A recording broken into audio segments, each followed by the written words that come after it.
What is brain fog?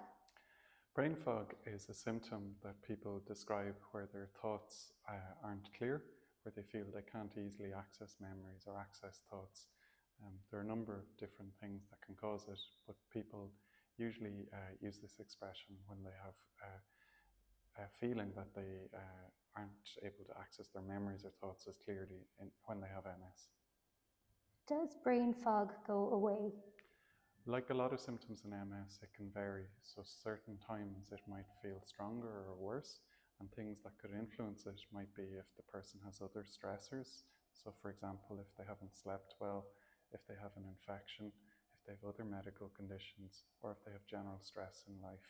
So the circumstances in their life generally might be one of the factors as to whether this is prominent or not. What do MS lesions look like? So it depends where you look and how you look. So if the most usual way is we see them on an MRI scan, and what they look like on an MRI scan are bright spots, which are white usually from the pictures we get. They look like little ellipses usually, and they're located in particular places in the brain.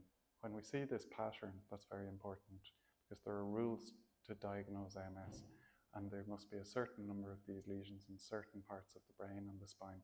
And neurologists who would be familiar with looking at these scans and pictures would then easily identify that that's the case. Are MS lesions permanent? No. So MS lesions do have what's called remyelination. So the process in MS that the disease causes is demyelination. And this is where the coating is stripped off the nerve. But some of the lesions can remyelinate, so the coating can grow back again. But this varies from lesion to lesion and site to site.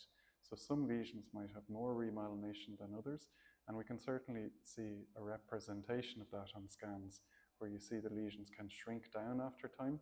Sometimes they can no longer be visible, but oftentimes they grow smaller as time goes by so that they're less obvious.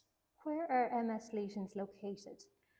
So MS lesions are located in the brain, but within the brain we divide that into the outside part, which is the grey matter, and the inside part, which is the white matter.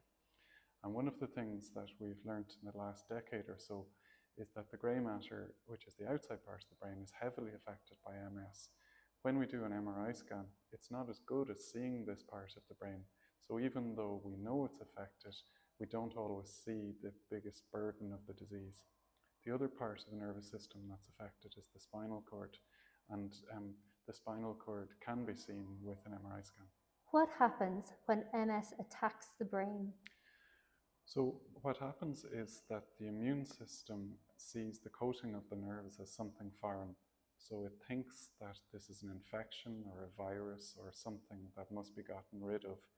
Because our immune system is set up to get rid of infections or viruses, it then uses those methods to turn in on the body itself. And what that does is when it attacks the coating, which is the myelin, it can then strip that back and expose the nerve. And that's what gives rise to the symptoms. So it's like a short circuit in the system where somebody might feel a fizzing or a tingling in their hand or a weakness in the arm or the leg.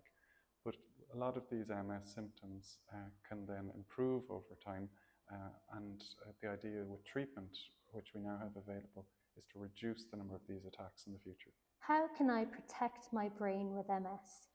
There are a number of things that are very important, and we're all aware of brain health nowadays. The things that are very important are to sleep well, to try to exercise on a regular basis, to stay hydrated, to exercise, and then to stay in contact with family and friends. It's really important to stay socially connected. And over the last 2 years or so during the pandemic, we all learned how difficult it is not to be socially connected. And now that things are changing and evolving, we have an opportunity to reconnect with family and friends. And we know from research how important that is for maintaining the health and well-being of our brain.